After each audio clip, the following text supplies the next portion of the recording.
we the ones who late. Now family, we the ones who gotta delegate. Get that money in the power, never be fake. Stick to cosign for 3. What did he say? Create jobs, support our own. Educate the same and buy back your home. Got 3 degrees, triple 10. 3 PhDs, now we on the CNN. DBTV, let's talk about negligence. Ignorance is bliss, but we can turn it to intelligence. Believe none of what you hear, half of what you see. Let's break it down here on Dr. Boyce TV. Here we are. Hey, what's going on, guys? I hope you guys are having a good day. I'm Dr. Boyce Watkins from Your Black World and the Black Business School. And I wanted to come in for a minute to greet you guys and say hello. And I hope things are going well for you in the middle of all this chaos, this quarantine nation. So anyway, do me a favor, hit the thumbs up button, hit the share button, hit the subscribe button as you come in. What's up to everybody on Instagram? My Instagram is The Real Boyce Watkins. If you want to follow me on Instagram and you want to keep it real and keep it black and intelligent, go to The Real Boyce Watkins. And also remember, though, this is the platform for intelligent black people.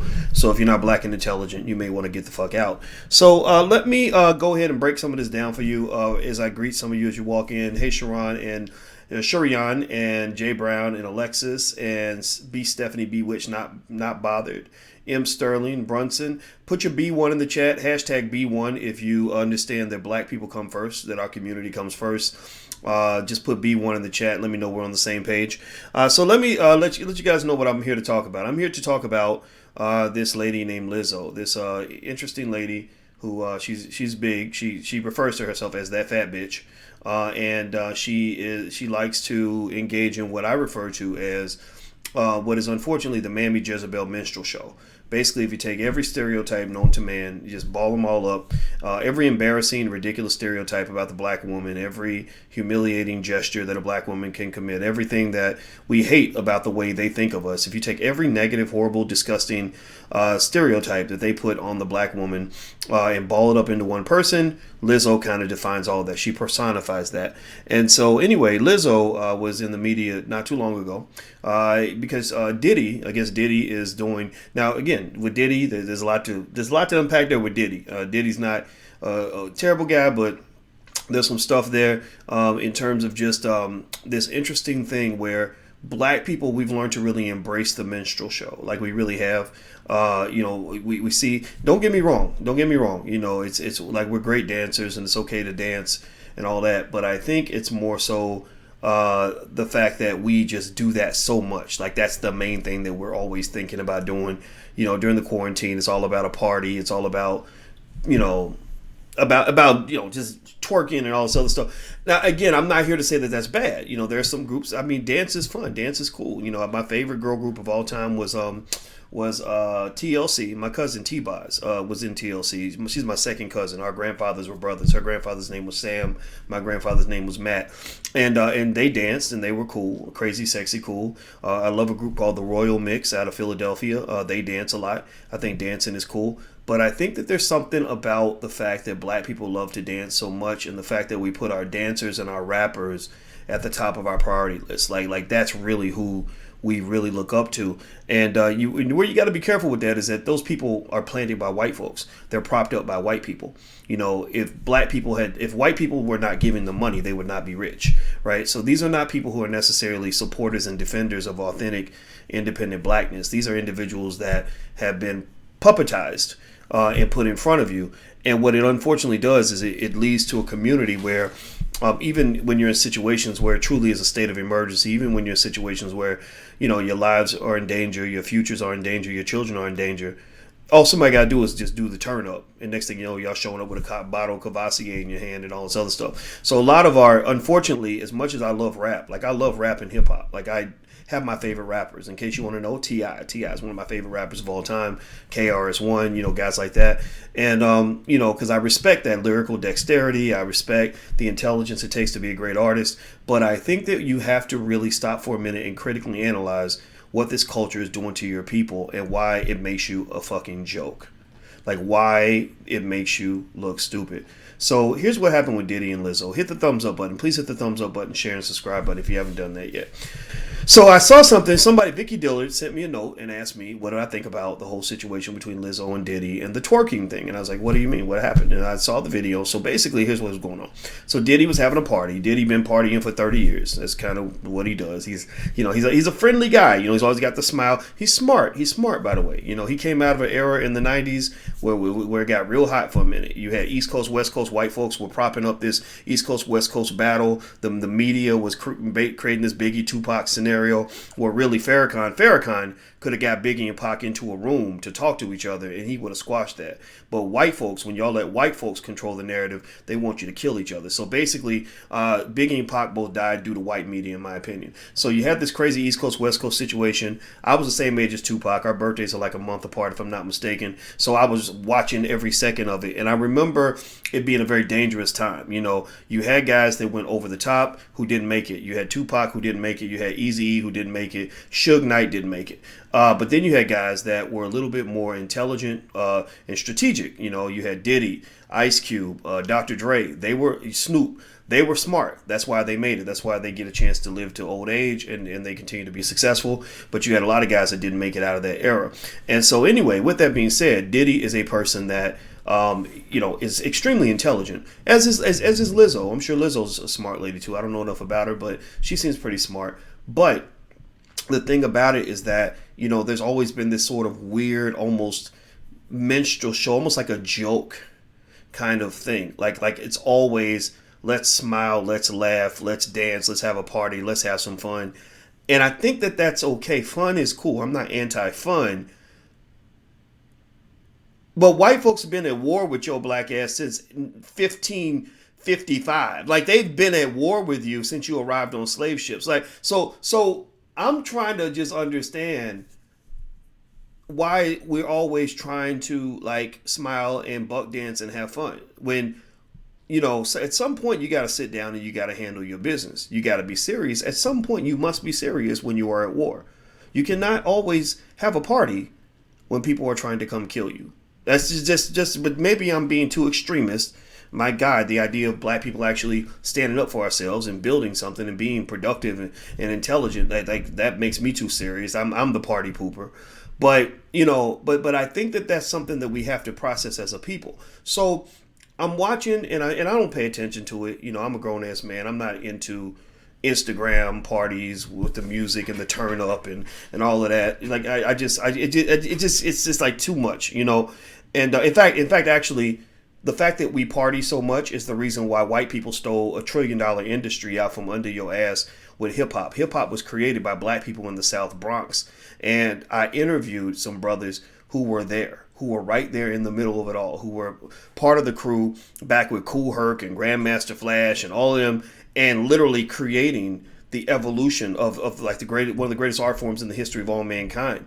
And I asked them, I said, did you know that was going to be a multi-trillion-dollar industry? Like, how did you let them take that away from you?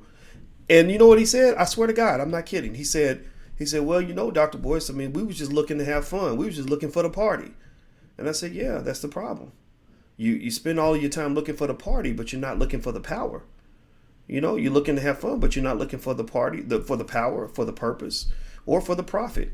The white man showing up and he ain't dancing, he ain't drinking. He's watching and observing, and he's seeing the marketability of this art form and what's going to happen when he puts it onto his vast global distribution channels and monetizes that shit.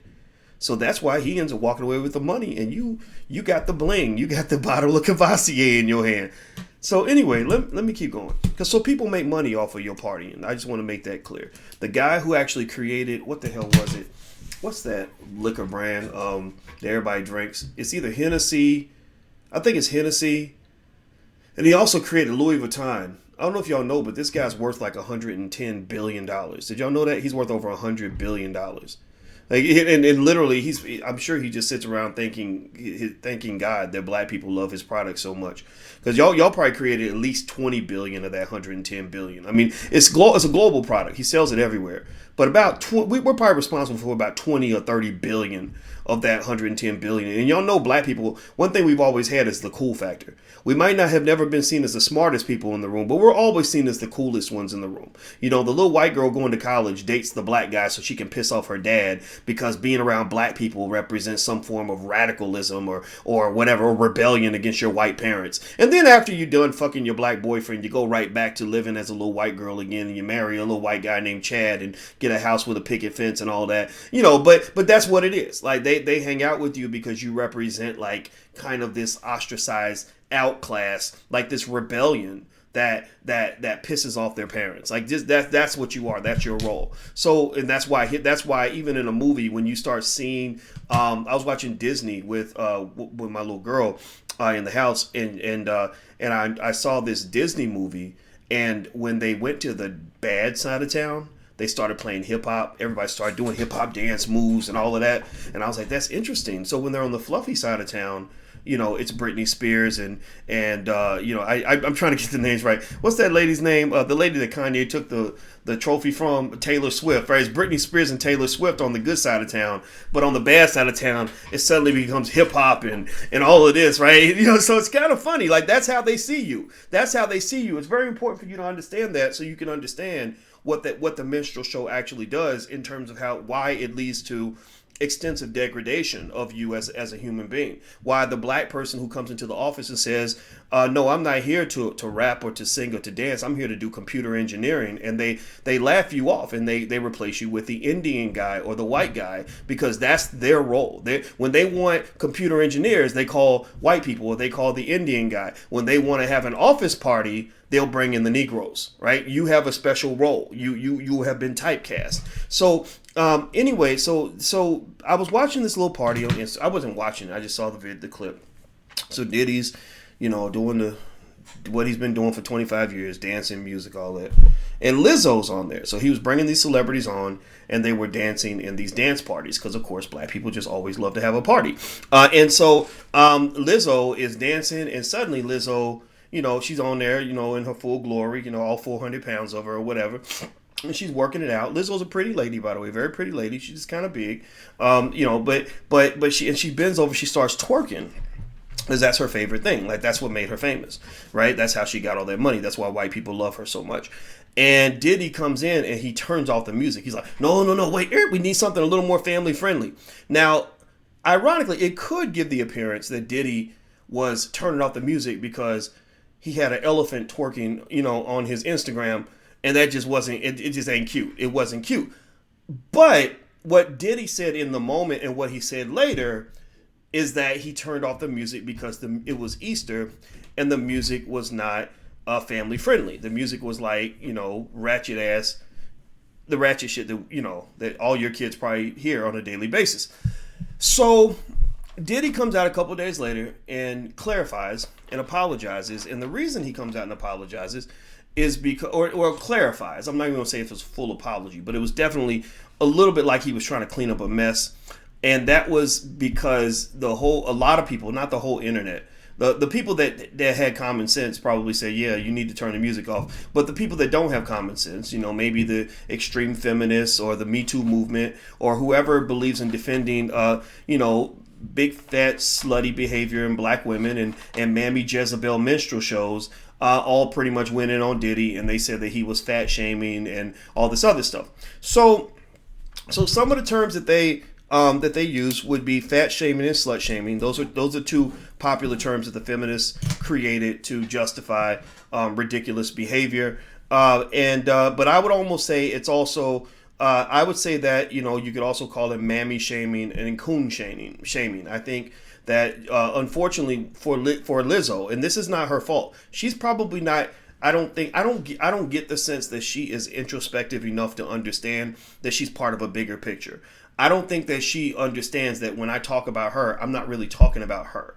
When she doesn't understand that when we're critiquing Lizzo, we're not really talking about Lizzo the person. We're talking about the system that creates the Lizzos. We're talking about the system that will take another black woman who isn't, you know, run around, you know, saying that it's great, it's wonderful to be obese, and twerking and embarrassing her family, who will ignore that woman, but will say, no, we like her.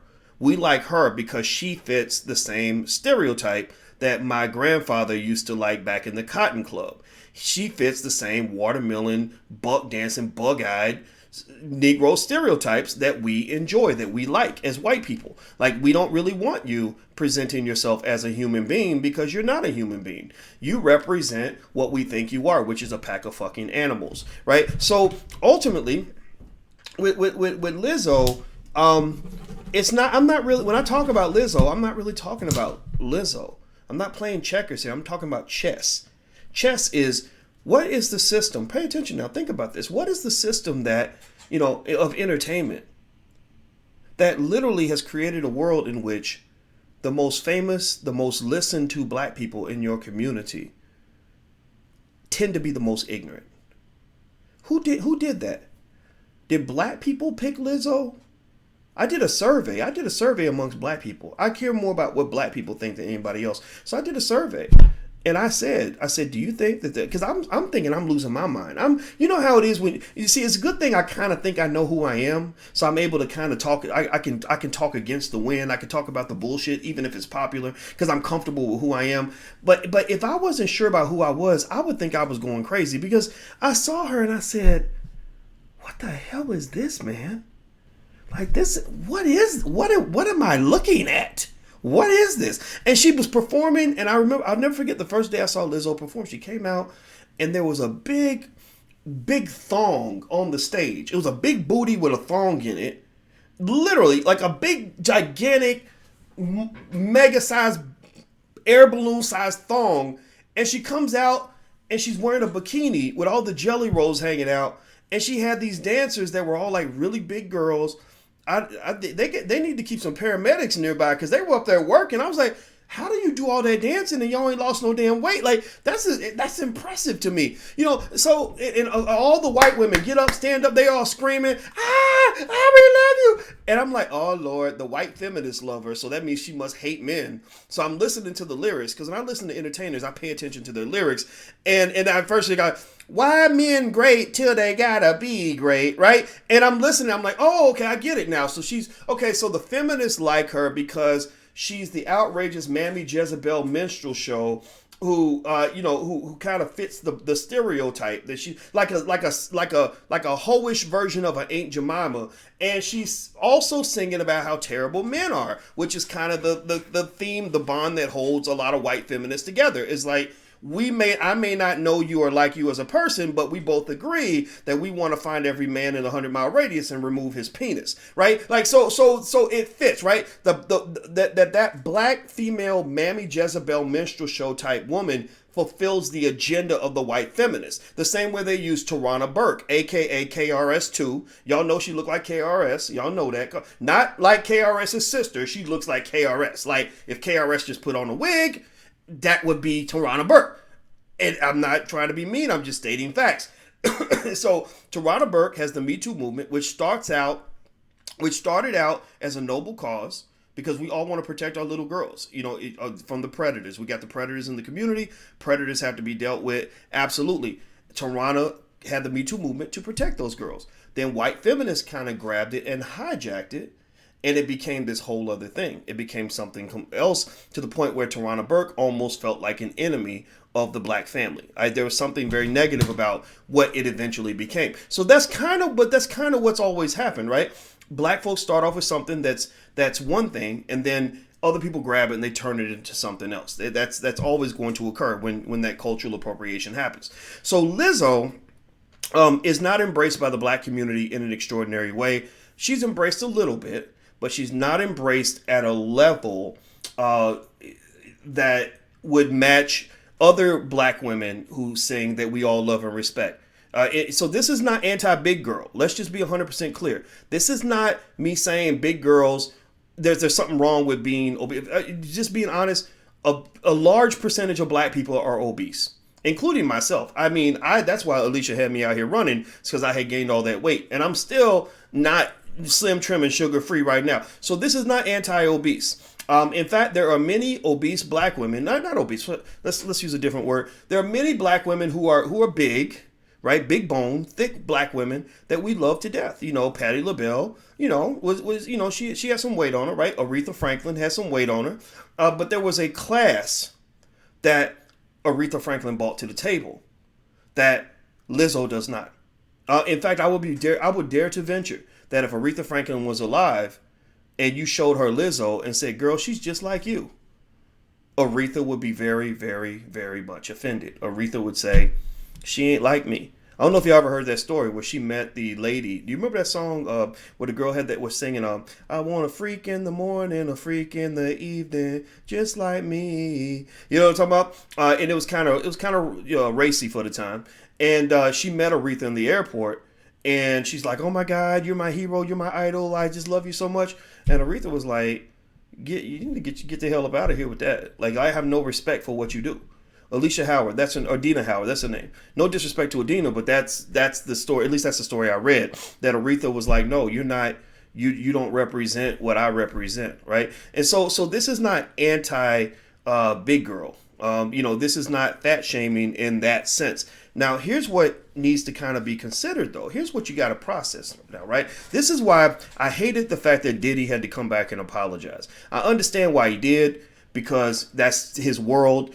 And these are his fans, and he has to make these people happy. Well, I don't. These people already hate my fucking guts anyway because of the things I said about Lizzo in the past. Of course, they're going to misconstrue it and all that, but that's what they do. That's why I don't get addicted to white people's attention and support anyway, because I know at some point you're going to find out who I really am and you're not going to like me, so I might as well just get that out of the way now, right? So with Diddy, the apology, I understand it, but I didn't like it.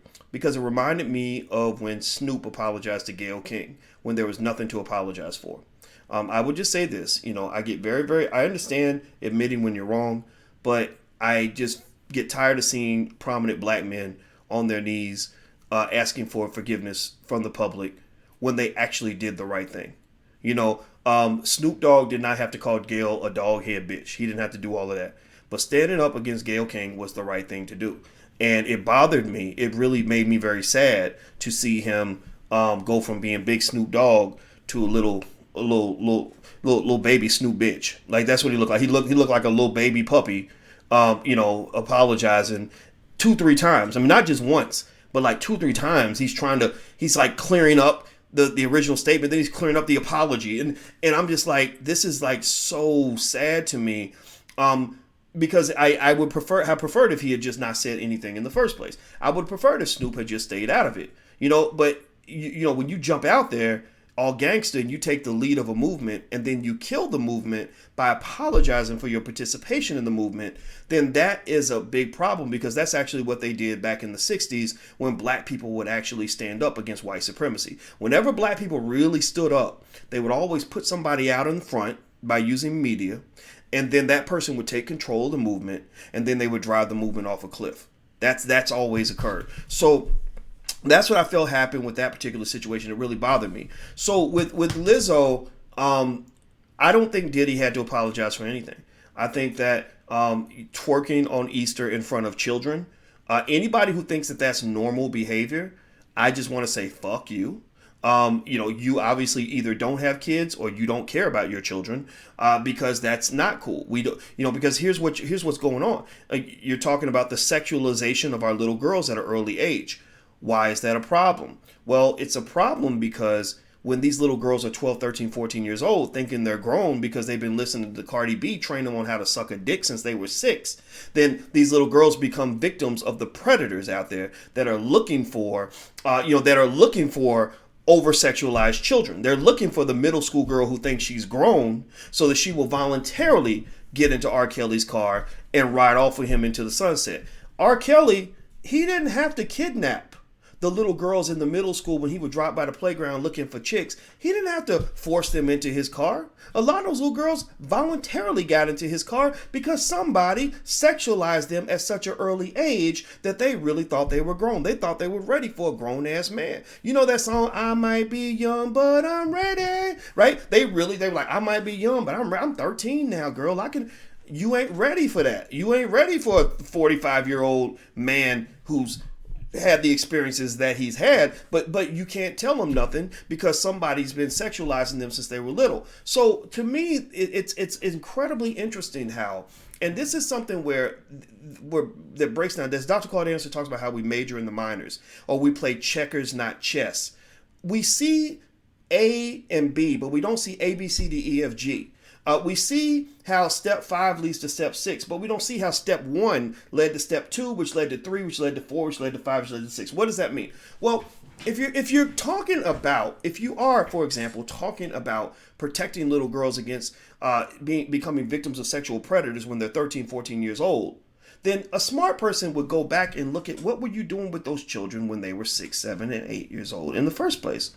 Were you raising them in such a way where they were being taught to sort of view their sexuality as a precious thing in a specific way? Or did you have your second grader memorizing Cardi B lyrics or watching Lizzo go to a Lakers game in a thong and telling her that that's women's empowerment? Seriously, Lizzo was on her knees ready to suck a man's you-know-what on TikTok. Does anybody remember that? Give me a yes or no if you saw that. She was on TikTok on her knees. TikTok is an app for kids. And she was on her knees, like, ready to, do the business with this guy. And I'm sitting there thinking, it's not just amazing that she did this and you're not burning her career at the stake. What's fascinating to me is that when I speak up on it, there are people that think I'm the weirdo for talking about it. I'm like, does nobody else see that this is an issue, that this is an app for kids and you're teaching children how to get on their knees with a man? That's very weird to me. So with Lizzo twerking on Easter in front of kids, that's a continuation of a pattern of behavior that is problematic for the black community, but it's encouraged by white folks. They love that shit and they defend it to the end of time. And then you have misguided black people who think that defending Lizzo's right to free expression means defending every ratchet ass thing that she does. No, I can support you and love you and say, you know what, Lizzo, you are big, but that's okay. It's your right to be big, and you're cute and you're talented. You play the flute and you can sing. But all this extra stuff, all this coonery and buffoonery, this clownery, this Mammy Jezebel minstrel show that's supporting white supremacy in order for you to get a check, that's overkill. You're doing too much. So I think that with Diddy and Lizzo, I don't know why Diddy stopped that music. Honestly, I don't think Diddy stopped the music because Lizzo was twerking, to be honest with you. I think he stopped the music because he heard cuss words, and now Diddy's got kids and stuff, and he doesn't want his kids kind of hearing certain things. A lot of rappers, when they get kids, they start to evolve, right? That's what, pay attention. Like when T.I. and Lil Wayne had children, they started changing their behavior too, right? So that's kind of what, and I think that's, Dame Dash has come in here. Dame Dash talks about how when he had daughters, he realized that maybe when he was swiping the credit, no, it wasn't him, it was Nelly who swiped the credit card through the girl's butt, but he said he regretted that a lot of the music he and Jay made in the 90s, how it basically demeaned women, and he saw now he has a daughter and he's like, dang, I don't want nobody doing that to my daughter, and I get it. It takes people different amounts of time to come to those realizations, right? But here's the thing about Lizzo. The last piece on Lizzo that's really interesting. I want to ask you this question. For those who are really defending Lizzo, those who really think I'm just an asshole, I mean, they call you every name in the book, and it's okay. It's fine. You're a sexist. You're this. You're that. But I understand how liberals think. What liberals do is they support their fascism by creating artificial labels that they put on you because their goal is to control behavior. Their goal is to socially engineer and to constrain people. Like, they don't really believe in liberty and freedom. They're kind of into this whole, like, if you don't go along with what we say about gay people or about whatever, like, we're going to label you. So they got a term for every violation. Like, if you don't go along with everything the LGBT says, you're homophobic. If you don't go along with any ratchet ass thing Cardi B does, you're slut shaming, right? If you don't think that Lizzo, twerking in jelly rolls on Easter in front of children is okay, then you're fat shaming. So I'm prepared, like, just throw your label. Sticks and stones may break my bones, but words will never hurt me. But here I want to ask you this question. For those who hold the Lizzo holdouts, who can't just appreciate her music because she's a great singer, who can't just appreciate her music while at the same time drawing a line on her behavior. I want to ask you this. Pay attention now. I'm going to connect some dots here. Only intelligent black people are going to get what I'm about to say here. I want to ask you, why are you working so hard to defend obesity? Why are you working so hard to defend black obesity? Because at the same time, simultaneously, we are outraged, right? Last week, I saw Diddy on Twitter or Instagram. He said, "State of emergency, y'all. State of emergency." I'm like, what's the emergency, man? What's going on? Well, black people are dying from corona. Black people are dying more than white.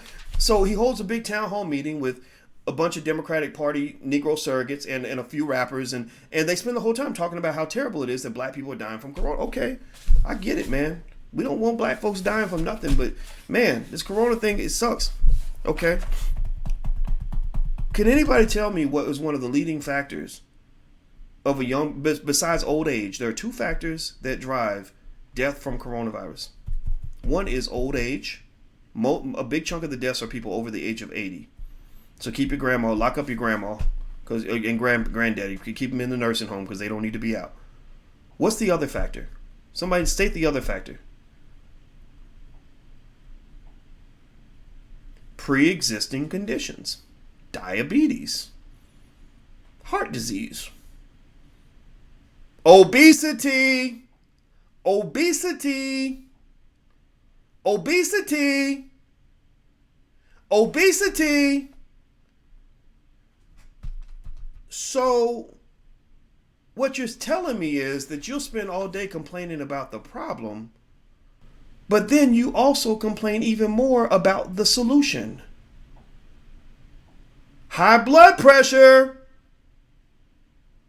Diabetes. All the shit that comes from being obese. So at the same time, you're complaining about black people dying from corona due to all those pre-existing conditions. You are simultaneously cheering on a woman who is mass promoting the idea that being obese is the coolest thing in the world. That there should be no effort to push people to do better. Right? You can love a fat person. Shit, ain't nothing wrong with that. My woman loved me when I was obese. But she loved me enough to tell me the truth that, boys, if you don't change your behavior, you are going to die. That's what the black community needs to have on itself. You need to get back to the idea of accepting personal responsibility as part of what it means to be black. Your grandparents had personal responsibility before integration. Back in the day when they knew they couldn't depend on anybody but themselves, they challenged each other to do better.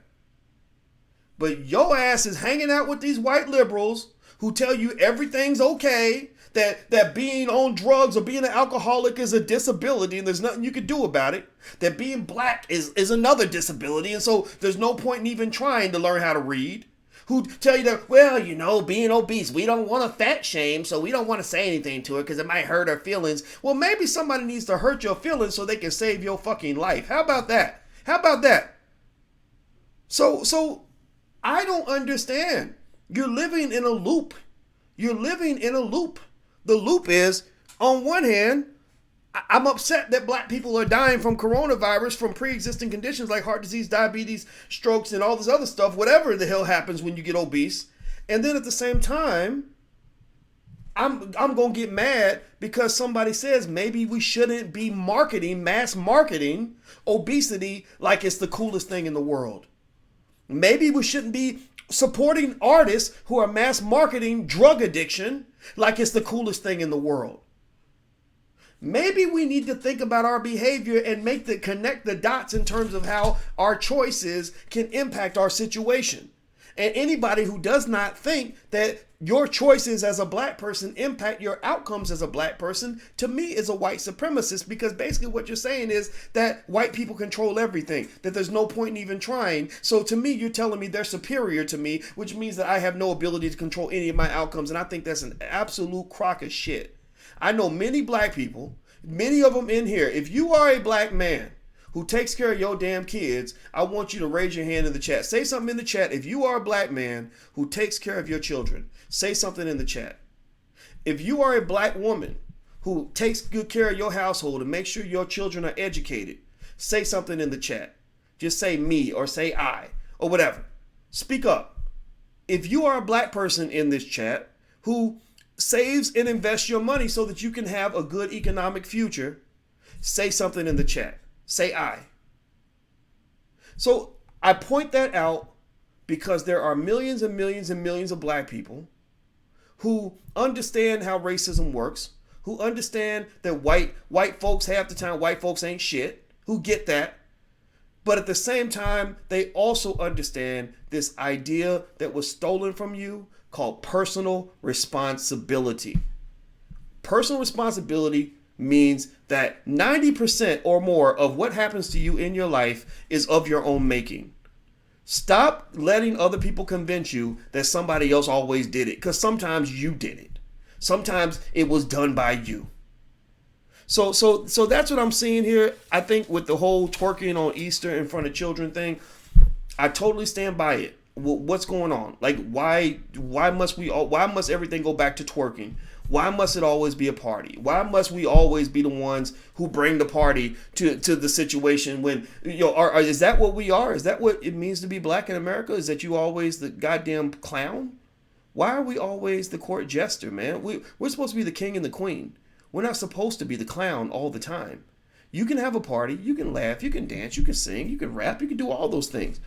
But at some point, you have to also be equally committed to being serious and handling your business. That's what I'm saying.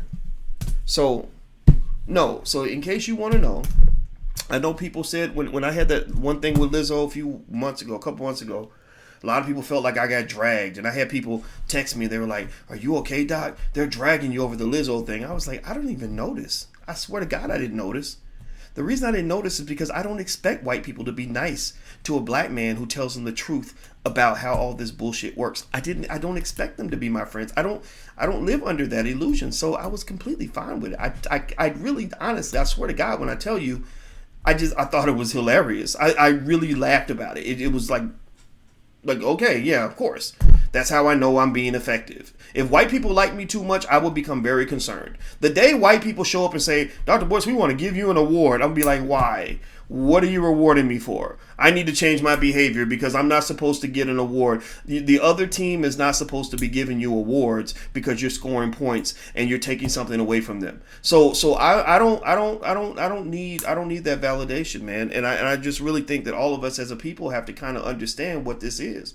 When you're in competition, when you're really at war, you got to just do what needs to be done, and you got to put yourself first, man. These people out here are manipulating you in every single way imaginable, and you're getting nothing in return, and it's making you look foolish. It's making you look silly, So that's all I got to say.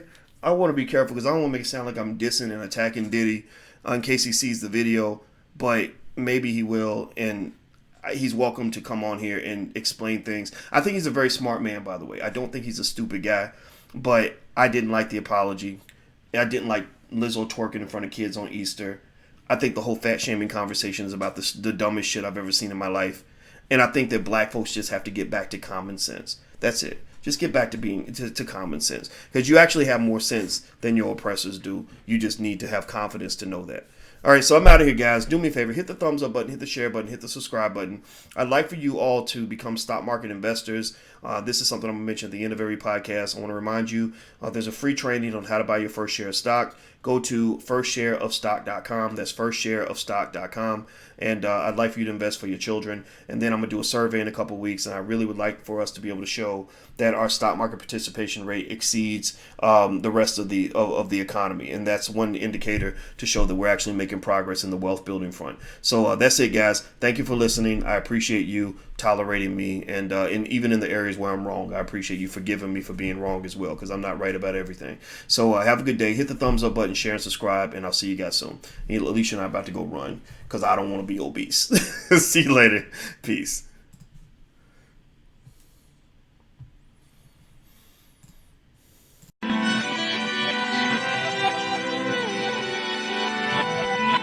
Here we are, clan the isms, cataclysm, great. Our people out here struggling, trying to make it in this state. Everybody out here doing it, but we the ones who late. Now family, we the ones who gotta delegate. Get that money and the power, never be fake. Stick to cosign for 3. What did he say? Create jobs, support our own. Educate the same and buy back your home. Got 3 degrees, triple 10. 3 PhDs, now we on the CNN. DBTV, let's talk about negligence. Ignorance is bliss, but we can turn it to intelligence. Believe none of what you hear, half of what you see. Let's break it down here on Dr. Boy's TV. Here we are.